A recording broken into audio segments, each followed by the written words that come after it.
there's ways to be engaged with the screen. One way is to be sitting back and watching TV. The other way is to be building and creating. And so right now, a lot of the times they're kind of in like a Minecraft world. It's the beginning. We're going to start to see creators, 10-year-old creators who are building worlds, probably 10-year-old millionaires who are building businesses leveraged off of the insights that they can get from working with AI. And remember, these kids, they're going to be better than any of us as they grow up with this, right?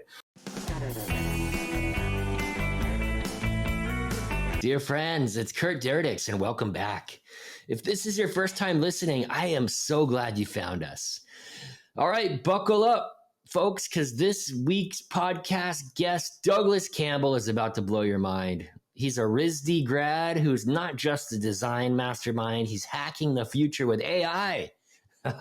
We'll crack open his digital toolbox, see how he's blending tech and creativity, and dive into the magic he conjures at projectfresh.com. Remember Mindshare LA? Yeah, back in the day, picture TED Talks on Playa Dust. Epic vibes. We'll revisit those days and blast off to explore the AI revolution and how it's reshaping everything from robots rewriting the rules to how we actually create. And Dougie's got the inside scoop from efficiency hacks to unleashing your creative beast. But wait, there's more. Doug is also a nonfiction ninja, sharing his writing secrets and the course he's built to turn you into a storytelling pro. So get ready for some soul-bearing real talk about chasing passion, conquering internal struggles, and finding your worth beyond the paycheck. So this episode is mind-bending blend of tech wizardry, personal growth gold, and a dash of nostalgia that'll make you want to high-five the future. And P.S., check the show notes for this incredible OK Go video from the song This Too Shall Pass. It has 40 million views and counting. And this was from the Mindshare born Sim Labs who this incredible event. And yeah, so we're going to take you on a wild ride you won't forget. And don't forget to check out Dougie's Playground of Innovation at projectfresh.com. And your mind and your business will thank you. So on to today's show. Here's Dougie. Douglas Campbell. Buddy, you look so good. Hey, it's been a while, my friend. It's good to see you. Man, I saw you a couple months back. You came by the house, and I hadn't seen you in years. We had COVID, and geez, it was like a whole bunch of stuff. And you were being the nomad you were. I mean, I was so excited to reconnect with you, and then even more excited to be able to share to my audience the freshness of Doug Campbell. Yeah, we had a short and sweet lunch drop in, but it really just wasn't enough, buddy. So it's great to be back in SoCal, and I'm happy to come up with some mischief together. Yeah, I've been really having a lot of fun and being inspired by following your journey. Recently and in the past. And I think let's probably rewind and give the audience some context about Mindshare LA, which was where we met in 2007. I met you at your loft in the Arts District, downtown LA. I'll never forget it. Vac Sambith from, what was it? Tech Zulu and Efren, Toscano. They brought me up and I was like, this is cool. We got there early and then you had an event and my mind was expanded. My heart was full. I met all these amazing people. I think Chris Hughes, we ended up working with him at City Source. I met so many wonderful, beautiful people, smart people, some of the smartest, most talented people in your network at Mindshare LA. And I want to thank you for that. It's really my pleasure, Curdy. It was such a fun, I was just talking with somebody about it this morning. It was such a golden time. That event was birthed as like a sort of intersection point between the TED Talks for a younger generation and the Burning Man crowd. And so we would have talks on neuroscientists, like a scientist talking about neuroscience. We would have talks on business or an artist. There'd be open bar. There'd be performers. People met their partners there, business partners, wives and husbands. I sometimes get a photo of a kid that's like the Mindshare kid. There's a bunch of them. So it was more than just a business thing too. It was such an amazing social time and I still feel the benefits of it. And I'm so happy to be also reconnecting with some of my old friends and attendees coming back to LA. Yeah, absolutely. For context for the group, Mindshare was essentially an event series you produced, and it was very artistic, but it was a technical artist crowd. It was a lot of engineers, people doing hardware. I mean, it's very much a Burning Man crowd. Yeah, it was. So it was, I had volunteered at TED the year before and gone to Burning Man for my first time. I think that was 2005. So my mind was blown that year. And I happened to have a really amazing loft in LA at the Brewery Arts District to overlook the train yards. And I had a great network at USC, UCLA, as well as Arts Center and Caltech. And so we brought about 10 people from our different networks there for that first event of 20, 30 people. And it just snowballed from there. And a lot of it was, yes, about getting people in. They might be getting in thinking they're going to go watch a talk on business. And then there's fire performers, or they might think they're going to a party and then learn something about astrology or space exploration, or who knows, all these different things. And the idea was to create that sort of collisions environment where there's inspiration and sort of growth happening on lots of different axes, you know? Yeah, yeah, it was very eclectic, and you would move around the venues over time. How long did you guys run Mindshare for? Well, for the big events, we did almost 200, and those were like 3 little talks, maybe 20 minutes, surrounded by entertainment and food and drinks. And probably that ran from about, in earnest, 2007 to 2013 or 14, with over 10,000 attendees, hundreds of presenters, almost like maybe 170 events. That was a big something I could probably not do these days. Took a lot of that youthful energy, you know?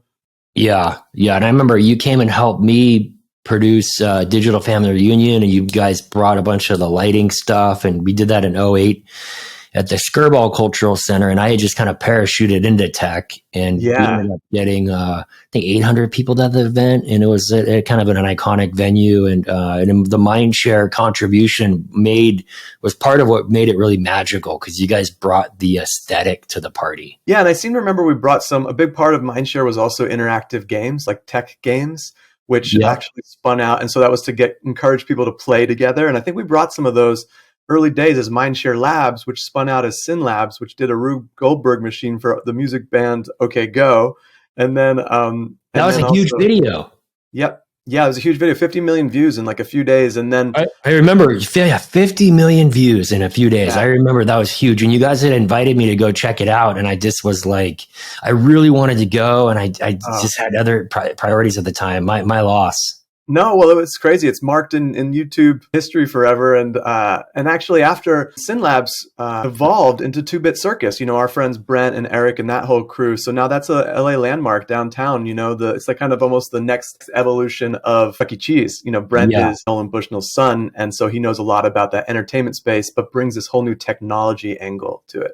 Yeah. I love Brett and his brothers, and I've met Nolan Bushnell. He actually spoke at our Digital Family Reunion, the first one, and founded Atari and Chuck E. Cheese, and he was the only boss Steve Jobs ever had. Wow, that's quite a claim to fame. Yeah.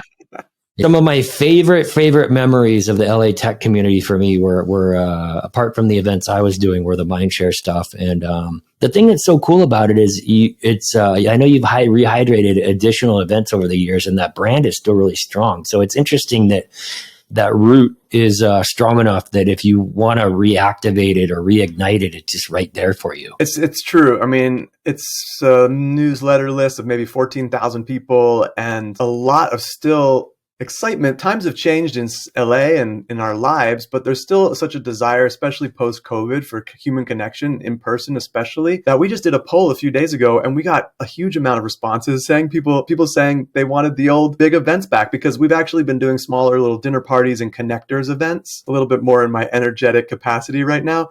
But with the right kind of sponsorship, you know, we had a great sponsorship with UCLA, and we're really able to do it up. And so with the right kind of sponsorship and a little bit more of a professional refocus while still having that flair, I am not opposed to having Mindshare reemerge in yet another iteration.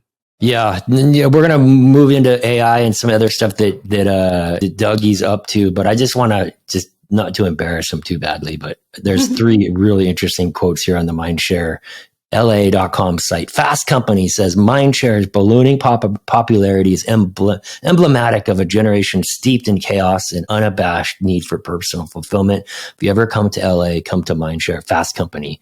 There's an amazing LA Times review that's even more pithy and long, and an LA Weekly says a forum for human technology in its most literal form, shared knowledge fueled by fancy pastries, an exceptionally well-stocked bar, and a room above with stylish people. LA Weekly. Yeah, It was something else, man. There was nothing like it. I don't think there's anything quite like it still, which also made it rather hard to find sponsorship because everyone was like, how to blast and have no idea kind of like what category to put this Yeah. in.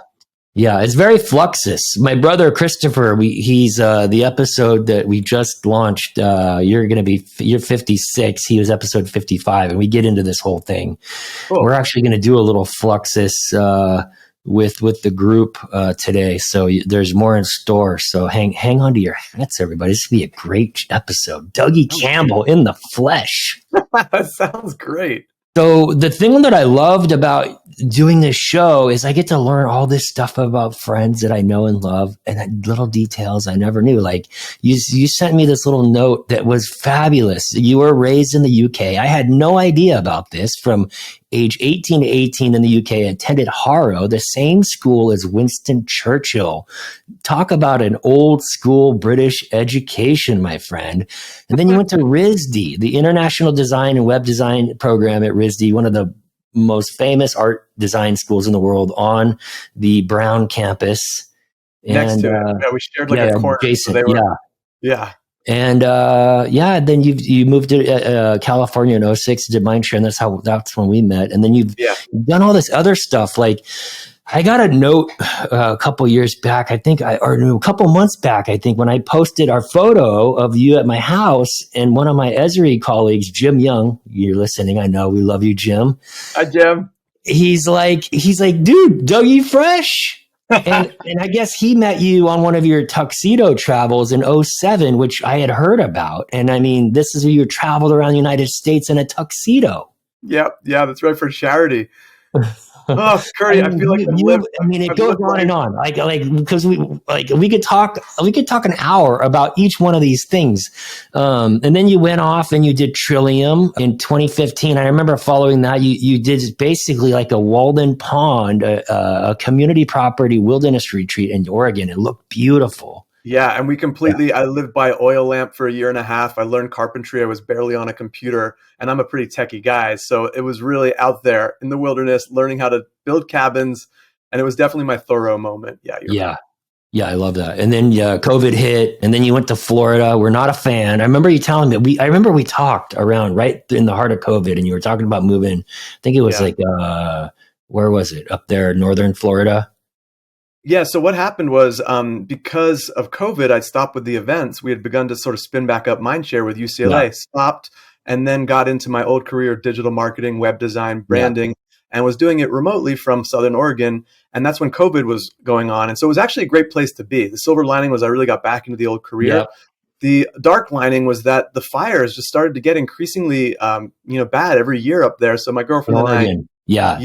incredibly terrible, and the really hard air. Yeah, my girlfriend at the time, her house almost burned down, and so we decided to move to the East Coast. We ended up, because of how long it took, we ended up landing in Gainesville, Florida, where she has family, super sweet family, and she's got a 10-year-old, and so it was really nice for her to be around the grandparents, obviously, and to get the boy in a really wonderful school, sweet boy. But I knew for me, coming from LA, coming from my background of being in very cosmopolitan, culturally rich places, no offense to Florida at all, but it was just very hard for me personally to find that sort of inspiration and that connection and those collisions that I value so much. Yeah, well, Tom Petty grew up in Gainesville, and he didn't stick around either, so I think you're okay. I love to go back to visit. It's Florida has its real perks as well. Well, I think that's a great segue into what you're doing now, and you're on this whole trip with the AI, and I think the big insight with AI is that the computer is now creative. The computer can have context, and the computer, for the first time, can make mistakes.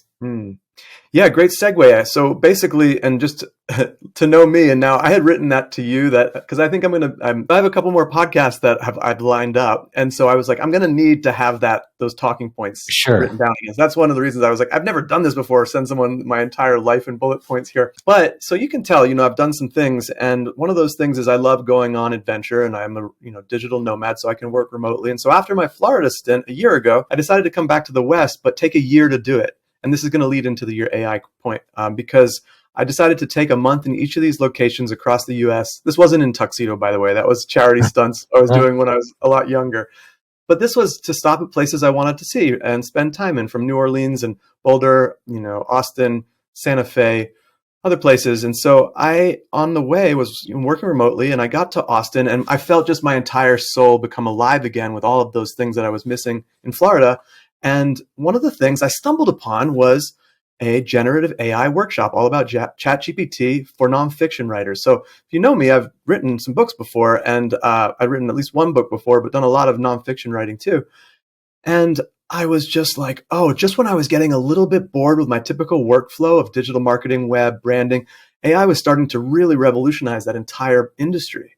So I managed to get into this workshop that taught me how to use it in this amazingly creative way. And so within 30 days, I had put a book together. It's outlined with the AI in collaboration with all of my personal stories and experiences with my clients and with myself as I traveled. And I got in 30 days on Amazon the Free to Roam Digital Nomad's Guide for the Post-COVID Remote Worker. Launched it with great reviews. It was the most wonderful, collaborative, creative experience that I've ever had, to watch as my stories were woven into the sort of bones, the rote sort of structure that the AI had proposed, and to watch as it weaved it all together in 30 days on Amazon, and great reviews. And then I cloned my voice and it narrated the audiobook, and it was an amazing experience too. Wow. And so yeah, it rocked my world. And it was also the insight for me to realize that this AI revolution is not just about automation or coldly replacing humans. It's this wonderful chance for people that never thought of themselves as creative to feel creative, and people that felt, identified as creatives before, to be even more empowered, to be even more creative. And so while there is a lot of upset, and there is a lot of talk about how this is ruining industries or whatnot, a lot of people are actually spending that time focusing on how to use this as a new tool. And you're totally right. There's never been a tool like this before. And I've seen people say that actual language is becoming the new operating language. And to that end, people that can clearly communicate, people that can really define what it is that they want in a structured way that the computer or the AI can understand, they get increasingly good results, right? That said, this is also the first technology that has ever been a technology that can help you learn how to use the technology.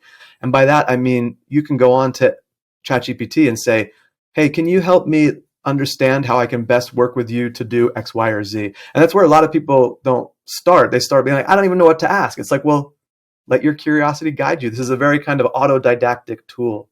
Yeah. If anybody wants a tip on really how to improve logic and writing and thinking, there's a book called The Pyramid Principle, written by Barbara Minto. And it was written in the 60s when she was at McKinsey. And she basically created a curriculum to teach, the consultants how to improve their strategic communication and how to deliver more value to their clients and be able to think through problems. And this book is so incredible. And it's a relatively short read, and you can get it on Amazon, and it's not cheap, but it's worth every single penny. And I feel that it's really helped me in my thinking. And I even, when I'm doing the prompts, I try to abstract out really what the core essence of the prompting is. And I think maybe taking a step back, I was listening to Rick Rubin's podcast that published this week with Mark Andreessen, and it was wild hearing Rick talk to Mark about, and they're talking about a lot of things, but getting into the AI, and Mark's point of view was that even as little as 3 years ago, if Mark would have said that the computer can make mistakes, that they would have thrown him into the loony bin, because the computer is binary. It's sort of like garbage in, garbage out, Yeah. And it's just very predictable and precise. And that one colon or one bracket out of place, the whole thing breaks. And that's changing. Yeah. He gets into, if you want to get really deep into this, the Rick Rubin interview is really fascinating with Mark for more context. And the insight was that, the first paper around the AI, the natural language, or the large language models, the LLMs, were actually architected conceptually in World War II in 1943. And it just took them 80 years to figure out how to implement the original insights, which is mind-blowing. Yeah. And it's sort of a new paradigm. And it's essentially one of the example that he gave was that the computer can hallucinate, the AI can hallucinate. And what that means is it can just like a person can give an argument and be really convincing, the computer can give an argument and be convincing. And he gave the example of a court case where an attorney put together a very logical argument, and the judge said, "Did you use an AI for this?" Because the court cases that the attorney referenced, there was no court cases. Yeah. Yeah. I have found that also for sure. So in a couple of examples, just immediately, even writing the book, which is a digital nomad guide. And that's something, I was a digital nomad since before it was a term. 2002, I was going with my laptop to Korea, Japan, working on websites for clients in the US. And I'm like, this is just amazing. More people should do this. And so I was equipped to write that book. I consider myself an expert in that field. It's one of my fields where I really shine. So as I was writing the book, I was able to see when it got things wrong, or sometimes if it's not even factually wrong, it could just insert things. It would insert fictitious stories about me. And so if I was just saying, click that, publish to Amazon, it would not be authentic. It would not be a good idea. I need to check it. I'm an expert. A lot of it I can say like, oh, that needs some tweaks. But also on the flip side, it knew that at that point in the book, putting in a personal story to drive home the point would be a great thing. So I would go through and just replace that story with my story. So, it can be a good cue. And just like you say, people are often complaining about the, AI hallucinating. People hallucinate a lot worse, I would probably say. So it's even good to check things that people say. Oh yeah, absolutely. Yeah, absolutely. Well, and the judge said, attorney, it's you can be disbarred for submitting falsified court precedent. So I'm giving you a warning and don't ever do it again. Wow. And well, that was nice of him. Good. It was very nice of the judge. And I think it's also just a good reminder to us to, trust but verify in all things. Yeah. In all things, especially now. Now we don't know what to believe, honestly. Now that things like deepfake videos are looking so convincing, imagery is pretty much a solved problem. So more than ever, it's almost just trust what you see with your own eyes and in your own experience, because who knows how we're going to sift through all that. Let's unpack you as a creative, RISD grad, artist, graphic savant, systems thinker, community builder. Oh, please continue, Curdy. Yeah, good looking, handsome, affable, all these things. How has what are like? I'm starting to read For Whom the Bell Tolls, Hemingway. Oh wow, that's some light bedtime reading there. Yeah, it's pretty wild. And these artists, they sort of toiled, right? It was like they just had to sit there. Like Hemingway was one of the most disciplined writers and artists, and it was basically, they talk about that in the book The War of Art, right? The classic. Stephen Pressfield wrote The War of Art, and the insight in that book was there's this idea of the resistance, and that's the thing that it's procrastination. It's a thing that just gets in our way and it blocks us, and we have to just get through it. And it's there's even research now with I was listening to Andrew Huberman, the neuroscientist at Stanford. I'm obsessed with his podcast. And he talks, they think the seat of, not only the seat of will in the brain, but the seat of the will to live. And this thing grows as you push through the resistance and do things you don't want to do. The thing grows. Your will to live grows in your anatomy.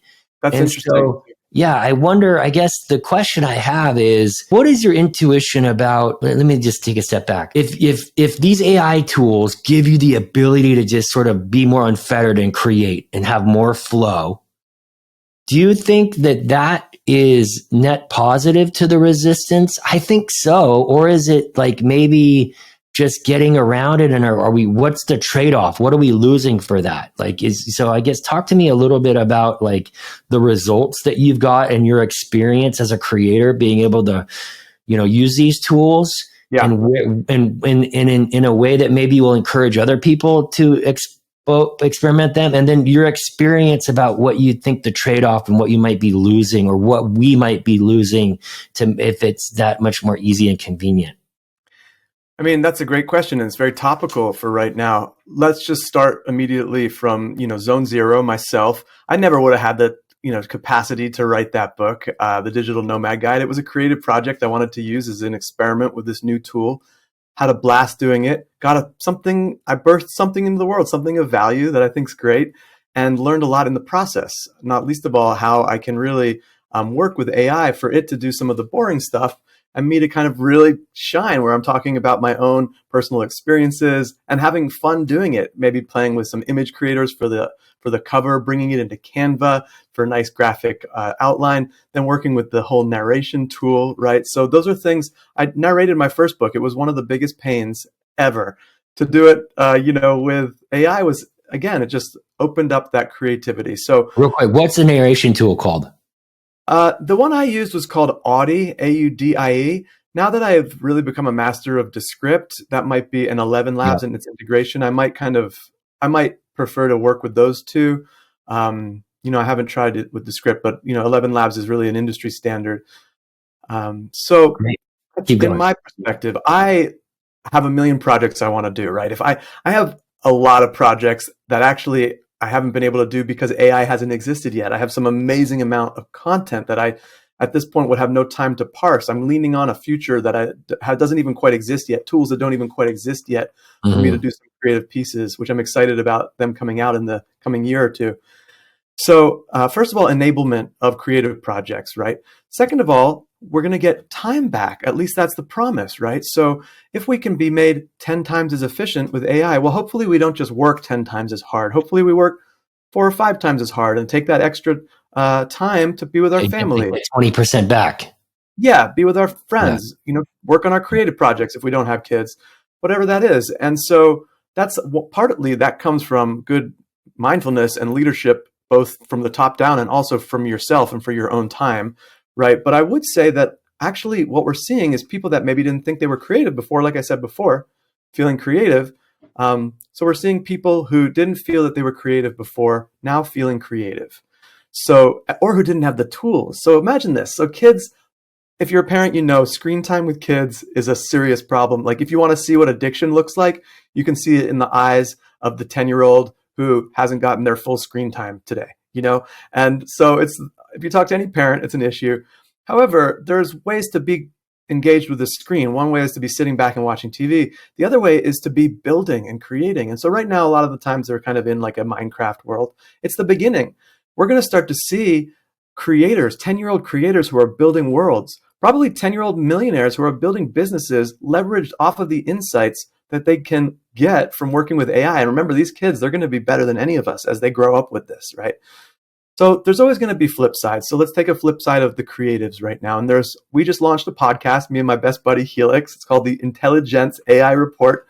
And it's so much fun doing it with him. We cover recent news, we cover tools, we just have a really fun rapport back and forth. We generally keep it light, but there's of course some shadows to talk about. And some of the times the comments on our podcast, I'm sure all your comments are positive, but we're on the edge of some stuff here. And so there's going to be some negative comments. And so one was from an illustrator that had lost his job and was real pissed. He was real pissed at me for the podcast. He was pissed at the whole world of AI. He was in a deep blame cycle, and I get it.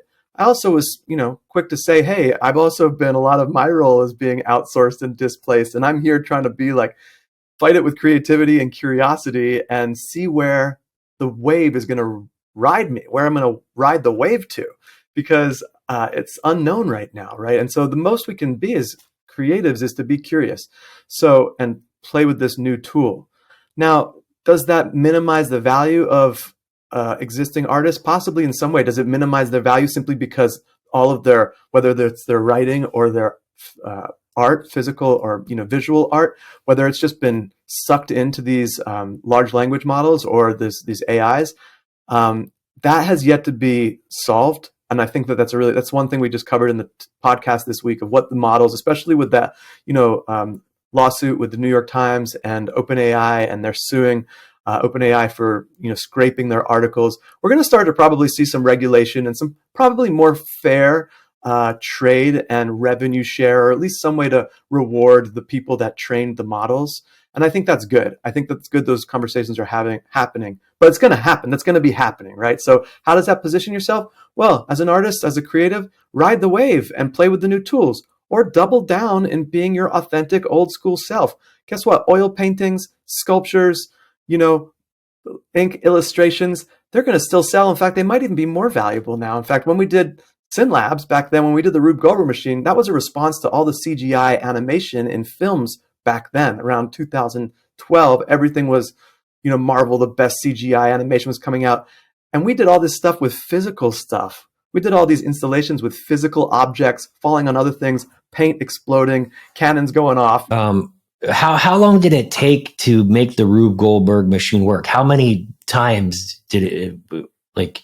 Yeah, I think that it took a couple of months, a few months. The Rube Goldberg machine took a few months to create, at least a couple of a huge team working on it. And every team worked on a little segment. So if you didn't watch it, it completely goes in sync real time to the OK Go song. Okay, this too shall pass. Wow, I didn't realize it was that in sync. We're gonna link to it in the show notes. I'm gonna go watch it again, and I really highly encourage everybody to go watch this video. It's insane. And so it was all in one take with this track. So every little device had to be timed, and everyone had their own specific things. Yeah. So I think in the end it took over 2 days. I think there was 81 takes and only 2 passable final cuts. And what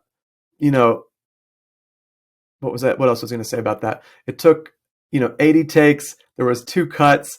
I think they put a lot of the complex stuff at the beginning and a lot of the more reliable stuff at the end, so that it didn't get to the end and mess up. It was more efficient to make the mistake. Yeah, that's a great insight, actually, just from an engineering point of view. Totally. Yeah, a bunch of smart engineers doing this little Burning Man Gold Ruberg thing. And, engineers making art. It's one of my favorite intersections. Oh, I love that. Engineers making art. Yeah, 50 million views on YouTube in 2 days. Yeah, I remember it was just crazy. And the attention you guys got with the SynLabs. And the point was there that it resonated because it was real. Yeah. And that's why I also would talk to creatives now. It's like, hey, if you're still painting, don't worry, like still paint. Things could be a little bit tough. Figure out maybe some other ways to license your art or make money from it. But if really your joy is painting, figure out a way to maybe even work with the AI so that you can live a life as a painter. Maybe you don't even have to rely on your painting for money. And so that was another thing. Like I sometimes I'm in these meetings with all these otters, and it's just like me and a bunch of AIs. I'm doing a workshop. And I kind of think about like what it's going to be like when all of our AIs are just talking to all of our AIs, and maybe we can just go back to lying under a tree and writing poetry and let the AIs take care of all the work. Doubt that's going to happen, but that's a funny thought. Yeah.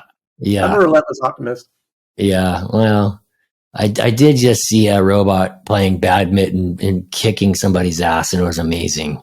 Yeah. Well, it's interesting you bring up robots because that is becoming increasingly into the field. I think 2024 is going to be huge because now the robots are learning in the generative AI LLM way, right? So they can actually even look at an environment, play out all different types of scenes before they even make a move. It's like a Chinese or a Japanese karate master. It's like a karate master that scopes the entire landscape and then does one quick move and it's perfect. Point being that we're going to start to see robotics and AI merged in really impressive ways. We already are. Yeah. Well, in that same breath, this is not investing advice, but I've been making some pretty good trades happen online. There's a analyst I love following, IO Fund, and they're really doing some amazing bottoms up and top down analysis of the AR market. And I've been having a lot of luck. I followed them into NVIDIA, AMD, AEHR, Air Test Systems. There's Marvell Technology, MRVL. There's Micron, MU, and then Super Microcomputer, SMCI. So if there's anybody listening that actively invests and this stuff's interesting to you, those are some names you might want to consider. Again, not investing advice. I need to spend more time with you, Curdy. I've lived my life like an art project, speaking of creatives, and that's been super fun and story filled. And I've reached now my 40s and I'm a little bit like, okay, it's time to pull it together a little bit. And so it's been really fun actually I really felt like I have helped myself by kind of forking my sort of fun, personal adventurer persona with my professional persona, which is really now consulting with businesses on how to incorporate AI into their workflows for creativity and efficiency. And it's really been fun to actually put on that really professional hat that I've often been the adventurer, or like raising money for charity in some wild way, or doing these events or writing books. And actually being like, who's going to look after me when I'm an old person? At this point, like, I need to make sure. And so it's been fun. And maybe that's just wisdom that comes with getting older, but I've been doubling down. And so sounds like I need to spend more time with you, and here's some more of your investing advice. Yeah. Well, I mean, look, I think for me, I just started, it all kind of, for me, all kind of comes back to Twitter. That's how I discovered the internet, that kind of in the context of like the tech sector. I started following Jason. Was that back at South by Southwest, like 2005 or something? It was 2007. Okay. And it was Jason Calacanis. 2007. And it was, that's how I discovered it. And were we all out there with Michael Lambie at the time? That was in 2009. Was that late? Yeah. Maybe it might have been 08. Yeah, I could have. Yeah. I remember we were all running around. We were running around with Twitter on our phones and finding all the parties that way. Yeah. It was like this golden time for technology. Well, I mean, that was sort of the high that we were running on at that point in that space was very similar to the high that's around the AI community. Agreed. You have that in these hype cycles, and there was blockchain. The thing that's interesting about all of this is the AI can interface with blockchain and digital assets, and can open up, can manipulate money and move money digitally, but the AI cannot open up a bank account at Wells Fargo or B of A. Yeah. And this is for now, like the agents are going to be becoming increasingly more abled. The thing like the web, the thing like the Web3 blockchain world, the crypto, even NFTs, there was these big crazes that were happening. They're all impressive and important technologies, even if they haven't all found their usage. This AI, this is not just a blip. Like people are. Yeah, this is a quantum leap. This is it's a sea change. This is what I feel like when I felt the internet back in 2000. Like I'm like, this is serious, and a lot of people being like, where is it going to really go? I'm feeling similar about this right now. There's a lot of people who are still thinking this is a flash in the pan, and then there's those who are riding the wave and know it's time to get on this because this is going to be massive. Yeah, we just hired a new director of operations at Real World Asset Group, and she's amazing, incredible. And I gave her a demo of Bard today, and I said, hey, I gave Bard a very specific example. By the way, I like using Bard better than Chat GPT. I just find, because I'm running in between like my personal Gmail and my work Gmail, I find that the GPT has some authentication issues. And then I find that the Bard interface is more intuitive. And then I like being able to push it easier into, I can tell the Bard to like, do the research, like, hey, print this into a table, and it can spit it out into a table, and then I can export it into a Google Sheet. And then if I want to move it into Excel. So there's a workflow that I find to be a lot more efficient with Bard. Having said all that, in a 10, 15 minute demo today with our director of operations at the firm, she's going to be looking after all of our loan processing and borrowers and all that sort of thing for the lending business we're doing. I was able to, on the fly, create a really robust underwriting manual, and then ask it to change some things and get even more deeper in it. And it's like, and even ask it, like, what are risks that you have to scan for when underwriting these kind of loans? And it was a very specific loan type, a niche loan category. Sure. And it was wild just watching her mouth drop and her eyes bug out and be blown about like how quickly this could be done. And, stuff that you would have to, spend hours, days, and weeks organizing and thinking through and researching. You can do it in like minutes. Yeah, and something that reminds me of mentioning, something that reminded me to mention is that I am loving really working with these custom GPTs. A lot of people don't know what they are, but this is something that OpenAI released a couple of months ago. In fact, it was so popular that they had to shut down new registrations for the paid level because you can only access it with the paid level, these custom GPTs. And this is the reason that I'm using mostly ChatGPT for things, although I really do love the idea of how Bard is going to integrate more with with Google Documents and the other suite of tools. It's going to be probably ultimately there'll probably be a use for different ones. I've also heard Claude from Anthropic is better for writing, especially fiction writing, but maybe also nonfiction. I'm working on a big nonfiction project right now, wrangling a client's 1,000 minutes of audio transcripts into a well-structured book. And I've had recommendations that Claude might be better, so I'm going to try both and sort of see what comes out of it. But what I was going to say was I've been working with these custom GPTs, and how you can think about it is almost like an app for ChatGPT. It sits on top of the large language model. It sits on top of ChatGPT, almost using it like the operating system. And then you give it its own instructions, you give it its own files. And so, for example, I could create a custom GPT for my author with my manuscripts uploaded that speaks in his voice and tone. I could create and which I have been doing, a prototype for my company that completely understands my brand, all of my tone, all of my target audience, their problems and struggles, the way I can help them solve their problems, all my offerings and services to do so, all about my authority, the history of my company, all my brand assets, etc., even custom prompts and other custom posting schedules, anything like that. So it can be a really great tool for business research and digital marketing. And you might say, like, well, I'm doing all that already in vanilla ChatGPT, and you absolutely can. But imagine every time you press a new chat, well, you don't have to imagine. With the free version, even the paid version, you have to train every chat's a new chat. Why these custom GPTs are interesting is you press new chat on my Project Fresh brand bot. It's pre-trained with all of that. I can just begin asking it questions. So for that example of what you just did, you showed somebody how there's probably a bunch of training steps up front.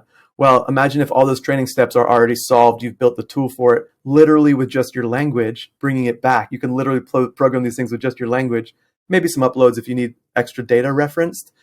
And then it's just new chat ready to go with the sort of applications that you've designed it for. Yeah.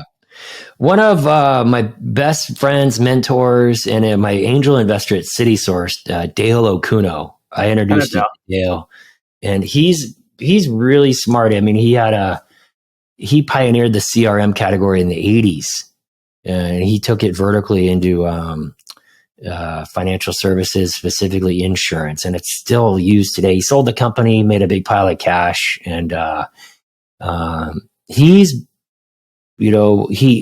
talked to him a few months back, and he was so enthusiastic about the space and the stuff that you were doing with your workshops.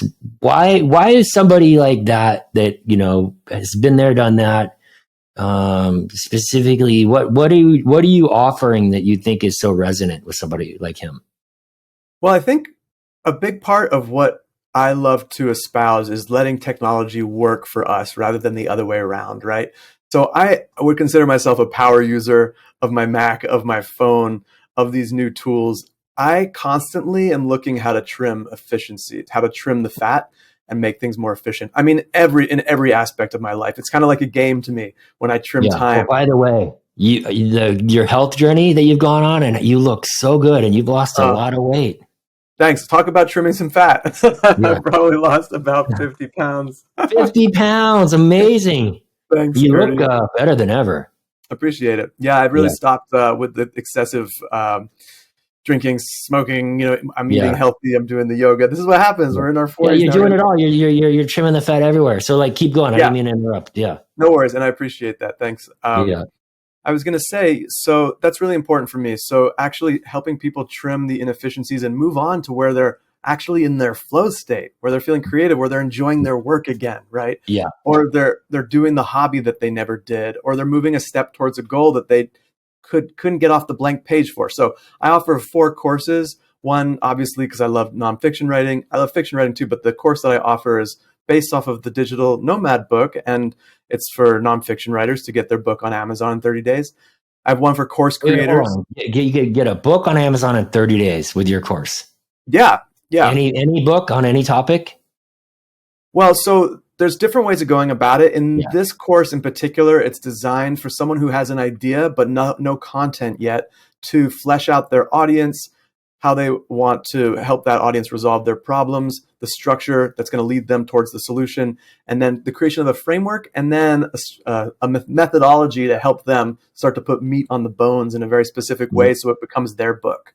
Yeah, I'd love to experiment doing that, even in the context of a lot of the stuff we're doing with the fund and the journey that we're on there. Maybe I can do an experiment with that. Yeah, I'd be happy. My gift to you for hosting the podcast is I'll give you my course. But yeah, so And there's what's the other module in the course? There's 4 modules, right? Or 4 no, there's 4 courses. That's 4 one of my courses. Okay. courses. Yeah, Yeah, yeah. that one gets you onto Amazon in 30 days. Yeah. I have one for course creators and instructors that helps you pre-validate a course before you've actually done the work. So get Love payment it. before you've done work, Love because it. that's often a problem with course Yeah. creators. They do a work and no one then pays for all the work that they did. So Yeah, that's like back to the hack that I learned from the 7-day work. What was it? The 2-day work? What was that book that Tim Ferriss 4-day wrote? work week. 4-day work week. Yeah. Is that it? 4-day work week? Yeah.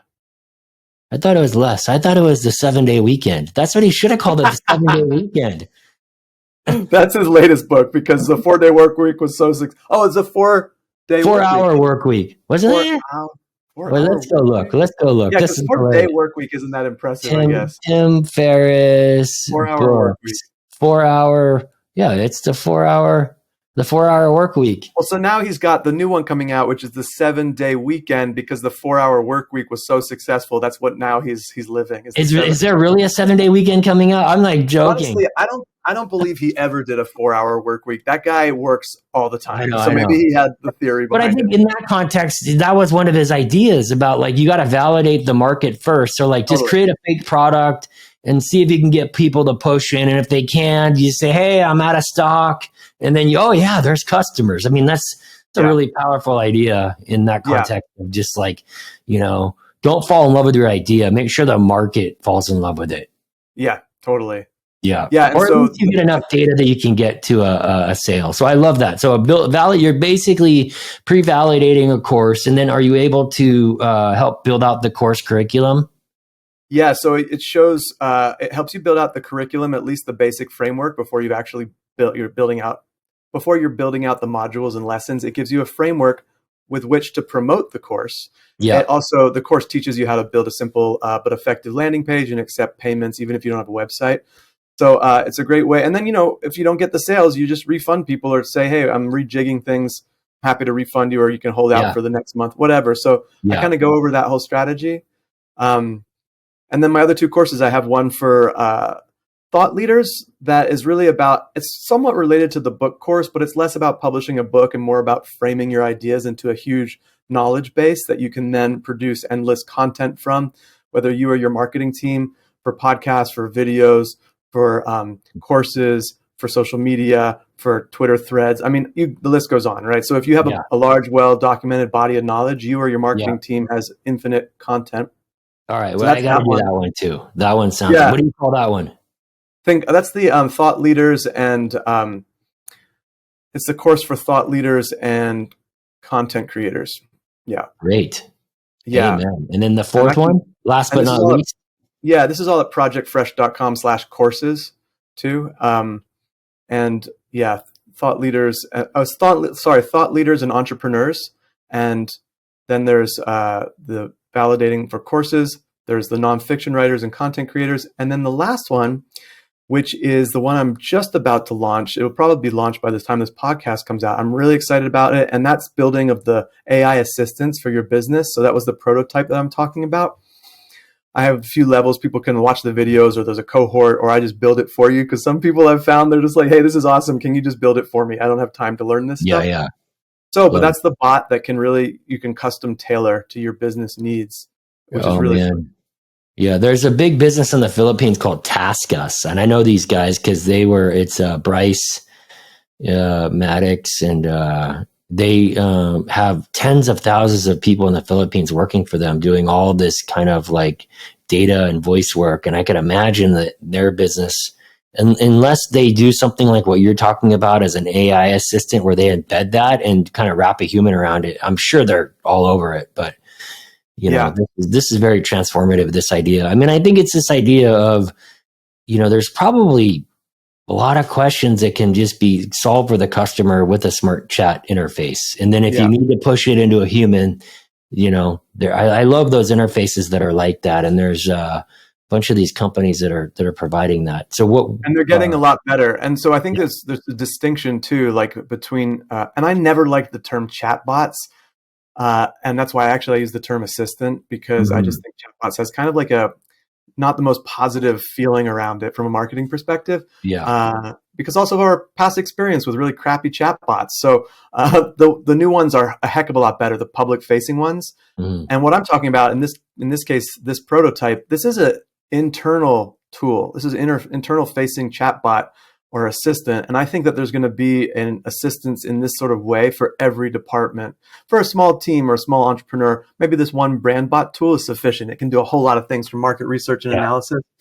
With that tool, I can literally say, I can write this as a fresh chat, compare my company, do a SWOT analysis between my company and this company, and just paste the website. That's the prompt. It already knows my entire company offerings and my target audience. And then it uses the Bing integration to go off and crawl the entire competitor's website. And then it gives me a whole SWOT analysis with a prompt that's one sentence, right? Wow. So that's just one aspect of this tool, the brand bot. A lot of it's for digital marketing and things like that. You can then say, great, now give me a gap analysis of like my skills, my target audience, my offerings. What could I be providing that I'm not? And it gives you 10 new ideas that you can then flesh out and just play around with if you don't even want to do that. And so that's an example of the internal facing chatbot. So these assistants, I think whether it's public facing for support or helping people buy stuff, that's great. I'm more focused right now on the internal facing stuff, how to streamline business workflows. I love that. That's great. I mean, I think that's just all about, that what comes to mind there is I'm doing my CFA studies right now. I just got through a module that's talking about business models, and so much of it is common sense, but oftentimes common sense isn't that common. And the idea is, where's the insight in the market, and how do you, create a business? Ultimately is a chain of links, and how do you create a value chain from your customer's problem and state A to state B, from the problem to the solution, and as easily and seamlessly and as affordable for them, with still being able to have nice margin. And so there's a real, it's a design problem. It's a design function, and being able to create value and have a lot of empathy. And I think all these things are great, because if you can just free up more space, that you can be more that you can have more empathy. I think for me, what I find that these tools do is it kind of takes my edge off, and it gives me a little bit more breathing room. Yeah, I think that's a really good concept. I think that's a really good insight. These tools are giving us more spaciousness to play and to be creative in our field. Yes, I love it. Yeah. I don't think accountants ever thought before that they were creative, but imagine as like some of their worst aspects of their jobs get automated, that they can actually be more creative with numbers and their accounting and trying new practices, right? So every aspect of the company is going to start to be, hopefully be more innovative, as some of their just like get out from underneath the weight of just what their chore of their work, and they get onto the actual, where now they have an assistant that can do a lot of the things they don't want to do. And they can actually do some of the things that they've been really dreaming about, whether it's in work or a little bit, maybe go take a walk, or go spend take a day off. You've been working super hard. You've been working 5 times as efficiently this year. Maybe you should take Friday off, Yeah. And then the Friday off, it gives them enough spaciousness to have some insight around something that actually drives more value. I can get with that. Exactly. Totally. I think. And I'd also say, to your point, I wanted to mention, it is a fascinating design and engineering challenge, the intersection. First of all, it's that definition of your audience and their problem. In fact, if you've read the great book, The Story Brand Principle, or maybe it's just called The Story Brand. Yeah, of course. Yeah. Doing the journey, the hero's journey. You get out, you as the company, as the brand, you get out of the way of the hero, who's your consumer or your target audience. You help guide them through their obstacles with your strategy and your magical, insights along the way towards their solution, painting this picture for them of what it's going to look like, This is great. We got the book. You can go to projectfresh.com/courses and check out the courses. 4 of them we just overviewed. And then I did a fun little project with, you have this tools, projectfresh.com/tools. And you took me through, one of the tools was, let's see, I just got the response back. It was the tone analyzer. Right. And I just went in and I punched in and analyzed my tone. And the idea here is you guys can go to projectfresh.com/tools/tone-analyzer. Yeah, And or you can just put they're it. all of them are right on the tools page.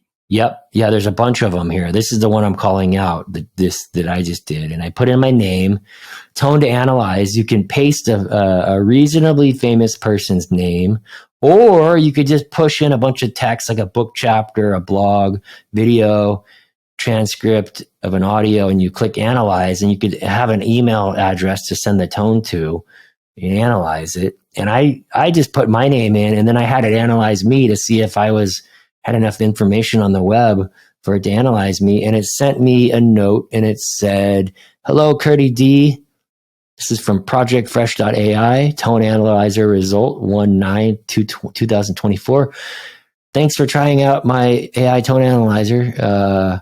Step 1, copy, paste the prompt into ChatGPT." And it basically looks like it gave me analyze my tone as saying I was confident, charismatic, engaging, friendly, visionary, and forward-thinking, articulate, and clear in communication, assertive and direct, passionate, and enthusiastic. This AI is very nice, ambitious, and optimistic. Good thing it doesn't really know me. That's the thing. Probably if you pasted it's hallucinating.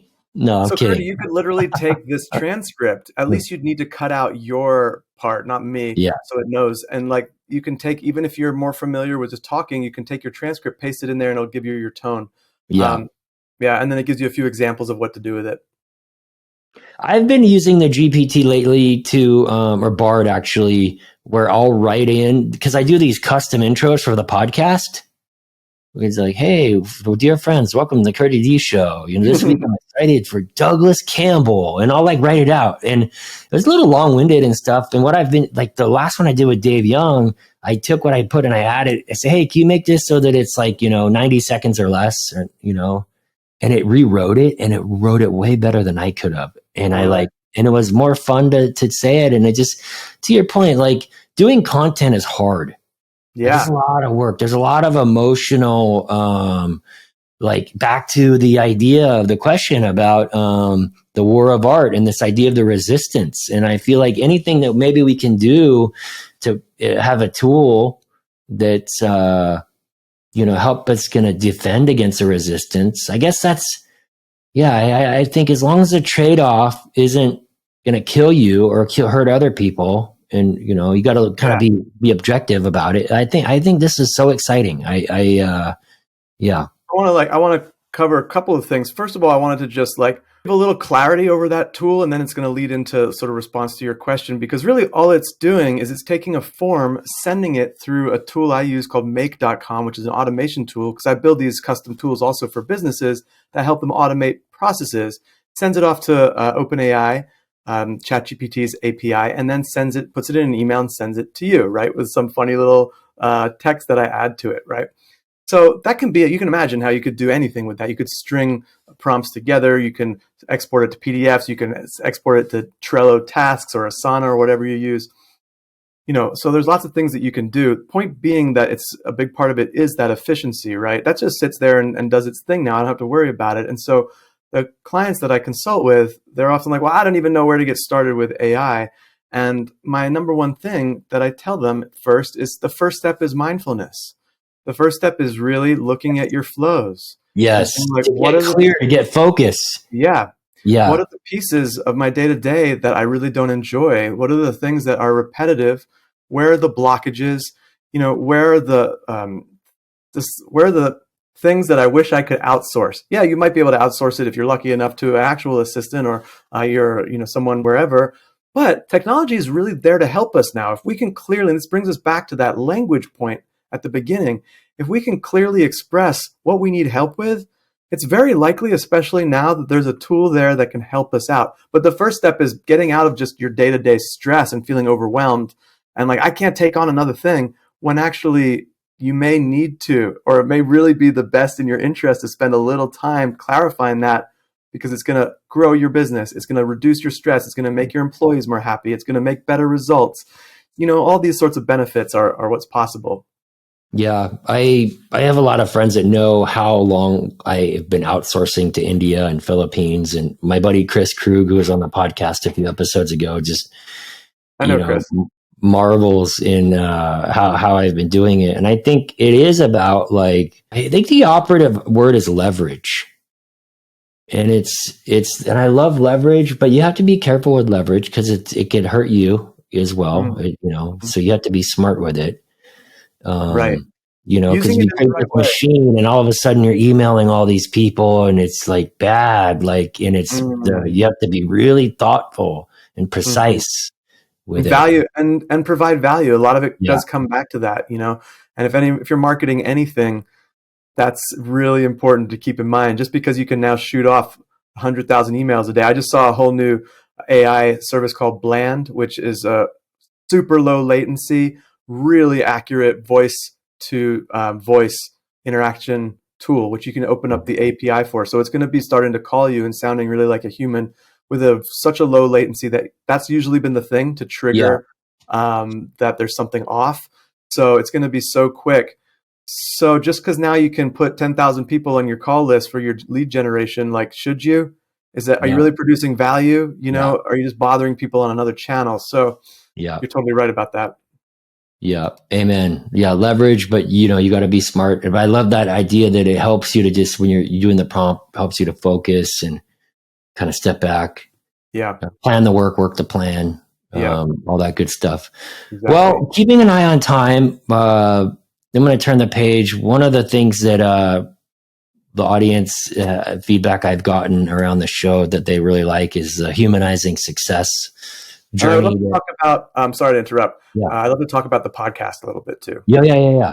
All right, so back up. But that was a great segue on the Project Fresh. You also launched the podcast. Talk to us quickly. Give us the high level, Dougie, on the new podcast, and congrats for launching it. I know how much work it is to do one, and tell us about it. Yeah. Oh, and first of all, I'm going to have some, best tips and practices from you. I'm so proud of everything that you're doing. I love your podcast.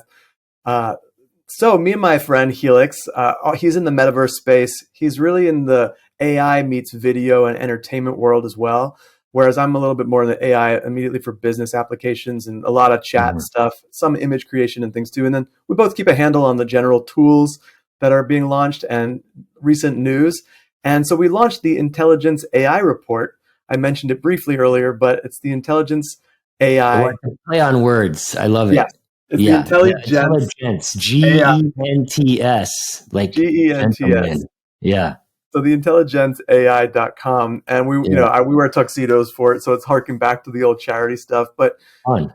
The idea behind it is like humanizing, is actually meant to inspire people to not be afraid of this tool, to give them something to actually start to pique their curiosity around. So rather than just sit there wide-eyed as this freight train comes, be like, hey, what are some fun things that I could do with it? What are some ways that I could play with it or add it to my creativity or my work stack? And so that's kind of what we're doing. And we do acknowledge some of the problems as well, but we really move on to solutions.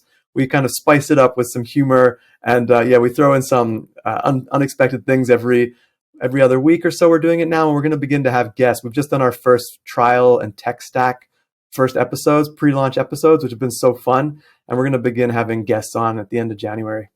I saw you guys talking about on the podcast. You sent it to me and I was listening about like the top stories. Like what are the top, what's kind of, well, I can tell you a couple of just fun ones. I'll give you a real quick rundown. In this last week or two, a front-facing chatbot at a Chevrolet dealership was able to be hacked and agreed to sell someone a car for $1. So watch out before you put some of these things forward-facing and really make sure to test them. That was a funny one. A pretty profound one was that they're showing that AI can be leveraged to turn thoughts into text with a non-invasive procedure with just a cap, actually. And that's obviously could be a little scary if you think about it, but profoundly impactful for people with stroke or paralysis.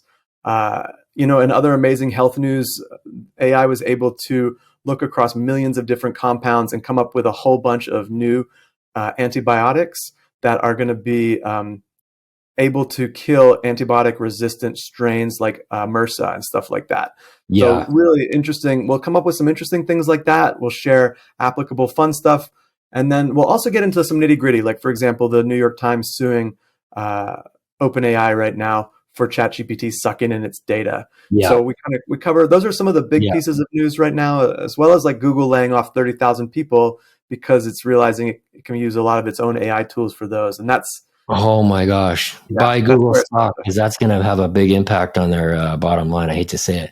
The yeah. one thing that's crazy is my brother-in-law this is terrible, tragic news. He had one of his best friends died of a heart attack while driving a Tesla, and his daughter was in the car. The Tesla realized that he was having an issue and safely parked the car.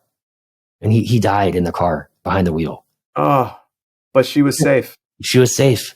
Oh my gosh. Can you Yeah. imagine that? Yeah. I mean, it's incredible, like Right. tragic story, but like, wow. I mean, it could have been even more tragic. I mean, it's so funny with these self-driving cars and things like that. All these people complaining. My mom's always complaining. I'm like, Mom, first of all, their statistics are really incredible. Once in a while, something terrible Yeah. may happen, very Yeah. rarely. The reality is every day terrible things are happening with human drivers. You Yeah. look around, some of these people driving, they should not be driving. I don't know what they're on. I don't know what prescription they're. I don't even know if they can see above the wheel. Some of these folks, like, there are some of these really old folks that really, I would just rather a robot was driving them around. So they don't have my uncle, or sorry, he's kind of like an uncle figure to me, but he's like 93. I look at him when he's driving, he's terrified. I think he would just rather be, I mean, I don't know. But the point being that I am not afraid of robot drivers. Well, I'm a surfer, and my father-in-law was like, aren't you afraid of sharks surfing? I was like, and I was like, I bet you the data on car crash deaths and shark deaths are like crazy overblown. And he's like, are you sure? And I was like, yeah. And I looked it up. On average, there are 16 shark attacks per year in the US, one fatality every 2 years. So a half a person dies every year of shark attack. Hate to say it, the 19,515 people died in a motor vehicle crash in 2023, which is good news, a decrease of 3.3% compared to 20,190 the year before. I wonder how much of that is Tesla. I wonder. That's I mean, Waymo, I think, just released their statistics about how safe it actually is. And so I think one of the things, statistics can take us far. One of the things humans are just going to have to get over is humans love to be able to blame a human for things. And so when there's no human on the other end of the action, that produces maybe some strange implications. So that's something that still needs to be resolved probably for the vast populace. Yeah. Well, I think that's a great segue to close out the show. Anything else that we want to talk about and mention, highlight in your fabulous and fun career? Wow. Well, Curdy, we covered a lot there. I feel like we went from the old school stuff where we met through a lot of adventure times to the modern day. Here we are in this age of generative AI, which I feel like we definitely touched on some really useful things. So however you'd like to put a bow on it, I am 100% yours. Yeah. Awesome. Well, the counter melody to the show is humanizing success. And one of the prompts that I ask guests is a challenge that they face professionally or personally that they're comfortable sharing publicly. And how did they get over the hurdle, and what gift did that pain give them? Episode 1 of the show, I helped my dad get sober. I was in college and he had a really bad drug and alcohol problem, and I helped him with an intervention, and it was really hard. And we were able to celebrate 21 years of sobriety on the episode 1. And I think about my cyborg and my crazy hearing, and it's like I used to be so embarrassed about these things, and now that like I'm more open and honest about it, there's more of a freedom. So that's one of the energies that I'm trying to share, is that we part of the human experience is we all have stuff like it's. And so, having said that, whatever you're comfortable sharing, I'd love for you to, maybe share some insight to the audience. Sure. First of all, yeah, I just want to commend you. That seems like a really big role that you took on for your dad, and I'm so glad that you were able to be there to support him in that way. And this is a great question. And to your point, yeah, we as a culture don't often get into the position of vulnerability. So much is about putting on this image that everything's tight and pulled together and we're rocking it. Pushing it. Yeah, exactly. Let's go. And the reality is, especially now, the world is a really difficult place, Yeah. whether it's from COVID or whether it's all the aggression happening and playing out in places, or whether people are getting older and lonelier, or, there's a million things to be upset about right now. So it's understandable that not everything's all farts and giggles, So to your point, I'm grateful for your question, because we don't often, especially in more of a business context, even, we don't get this opportunity to be vulnerable and share. And it's so funny, we only get to share this sort of professional side sometimes in that role, for example. Yeah. So here in this podcast, talking about that. I mean, though I had mentioned the weight loss. Is that something that you might be comfortable talking about? Or is that, for me, that just was a realizing that, I was numbing out in some capacity. I had other things that I needed to work on and resolve. And so it's all somewhat related. I would say maybe it's a related way, but I was going to say, talking about just in terms of feeling self-worth is something I've struggled with, and being good enough, which you would never know. I mean, people never would think that about me most of the time. That's me too. I'm right there with you. We put on a pretty good social image. I mean, even when I talk vulnerably, people still can't believe it. I look like I have this great, great life. And the reality is, it has been such an amazing ride. If I was to go tomorrow, God forbid, in a terrible robot driving accident, then, I could say I lived a really full life. But that said, it has been a life that I have not really had typical jobs. I have always been more entrepreneurial or more just self-propelling. Even in my crazy moments where I would do these adventures or events or whatever, they weren't always the best business decision. I didn't always make great business decisions or financial decisions, but they were wonderful adventures. And so the point being, no matter what, I was always looking to try to fill up my own value, there was always a piece missing. And no matter how many people said that was amazing, you're amazing, if you're not feeling that yourself, no matter how many people, no matter how much food or alcohol or drugs or sex or, worship or praise or prizes is going to fill that hole, or objects, or things, all that kind of stuff, you're not going to fill that hole until you actually figure out how to make yourself feel whole from within, and to that end, so where are the pieces that need to be uplifted? Where are the pieces that feel weak? Where are the pieces you're not proud of? And how can you begin to work on them? For me, a big portion of that value is that all that value that I brought to people's lives, that's great, but I've never really produced value financially for myself. And that's always been a real sore spot. And it comes from a strange history where I actually had plenty of money growing up, but there was always drama around it. And so I always kind of pushed it away. And I just didn't want it to be around because it would cause family issues. And so it was a very strange situation. It's not often the case. It's often the flip. We all have problems for different reasons, but I've had to really work on my relationship with money, and in doing so, realize and feel my own self-value come out. It's like, actually, I can be a fully well-rounded human. I know I can have an amazing time. I know I can create amazing experiences and projects. I know I'm very inventive and I'm smart and I do these things, but now I also know that I can produce for my family and beyond. And that, for me, I think has been a piece that's really been missing. And more than ever, I'm starting to feel like a more full sense of value. And even in my roles that I'm working in right now, I feel like people are saying to me, "You're so valuable," and I'm feeling it more than I ever had in the past. I used to be like, "Oh, you're so valuable too," and just be so quick to shrug it off and not take it in. And so now, actually, even talking about it, I feel sort of almost emotional about it because it's somewhat new. Yeah, and it's interesting in the context of money because there is oftentimes there is a lot of context money is one kind of easy way to measure some sort of value. Totally. And some people take it to the nth degree, and that's all that they measure it by, and I think the idea for my life is to,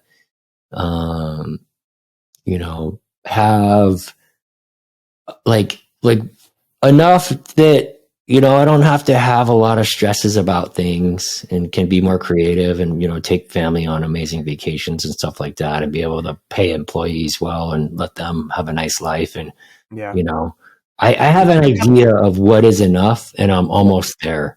And Mm-hmm. that is an interesting feeling to know that I'll be on, like, odds are that I'll like be able to get there in a relatively young time. I think the thing that's wild about the human experience that I've come to discover is that we're not truth seeking creatures. We're social creatures.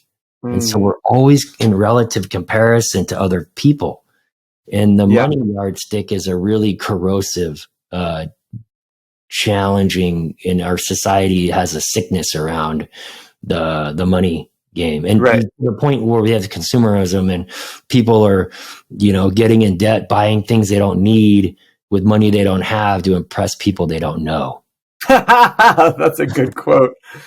Yeah, so there is going to be a number that you is really does bring you to the next level of happiness and comfort and safety as you go up Mm. Maslow's pyramid, right? There is a number, Yeah. whatever that is for you. And then beyond that, so what is it? Like, what are you going to do with it? On one hand, it's nice to just have options. I've been in situations before where I just didn't have the options, whether it Yeah. was to support in some way that I wasn't even being asked of me, but even just to have You the just wanted option to be to. able Sure. to do it. Yeah. Yeah, Yeah. to have more options, right? What are you going Yeah. to do with it? Are you going to do creative things? Like one of the things when I'm super wealthy, I just can't wait to like love up on all my friends who have supported me on the way here and create some amazing experiences and have some real fun with that surplus and do some real good and actually really give back to RISD because it was such a profound experience for me on my Yeah. educational. But things like that I would really want to do after my basic needs are met and my family's needs are met. So I'm Yeah. excited. I'm excited about 2024. I'm excited about reaching those goals I'm setting for myself, and all along the way, like giving myself that acknowledgement that I'm doing a great job on a path that's not that well trodden, and finding that self validation first and deeply accepting it from others is my practice, and trusting that the cosmos has my back even when it sort of takes the plans and throws them around and it isn't quite what I expected. Just look out for why it's doing what it's doing, and something good's gonna turn up when you're looking Yeah. for it. Yeah. Yeah, what I interpreted hearing you say is that what gift this the challenge around some of this stuff for you is the gift that it's giving you is wholeness and integrity, and you're healthier physically and emotionally, which helps you to make better decisions, or et cetera, et cetera. So the whole thing kind of all works together. It does. Yeah. Yeah. So awesome. Well, Douglas Campbell, aka Dougie Fresh, so much love and affection and gratitude to you as a friend and a brother and a human. And I'm so glad that we get to do this stuff. We are so fortunate, and I'm so glad you're back in LA for a little bit, and I can't wait to see you more. And if people want to get a hold, oh, you know what? I have one burning question. This I always Yeah. ask the guests. Yeah. If you could have any band play any venue, it could be a artist, rapper, singer, songwriter. Yeah. Where would it be? Past, future, or present, in any venue? Like, Mm. Gosh, that's a great question. I mean, would it be okay? Go. I'm teasing. Yeah. Who would I have? Who was that great the hip hop duo back in the day, early days? They were with Q-Tip and Phife Dawg. What was the name of their band? Tribe Called Quest. If I could pick Yes. one performing group, Tribe Called Quest for me was this moment in Yeah. time. I listened to tons of hip hop at college. Me and my Where would friends you would want them to stage. play, and where would it be? When? Oh, great question. So Tribe Called Quest at one of the Mindshare warehouse parties at the High Times 2012 era. So the band that doesn't exist anymore in a Yeah. place that's long gone, that would Yeah. be a real dream. Yeah, well, maybe we could try to. Oh, that's one of the reasons I asked this question, because I have a fantasy that I can give a gift in the future to everybody and create an AI experience with immersion, and it brings this experience back to them, and this becomes Whoa. an art project in a way like that. Geez, Curdy, well, like running to not run the risk of going down a massive rabbit hole there, that would be so fun to explore. That's super cool stuff. I want to just also say that's a great idea. This has been such a pleasure You're so fun to talk to, and I love how this was such a balance of like fun stuff, professional stuff, insightful stuff, and even some real heartfelt stuff too. This is what Yeah. life's all about, right? Yeah, yeah. Well, you're glowing, brother. If people want to get a hold of you, what's a good channel? Obviously, projectfresh.com. Are you active on social? If was there an email? Talk to us about That's that. the way. Go there, and then it has all my various socials. I Yeah. currently am really focused on LinkedIn, of really leveling that up.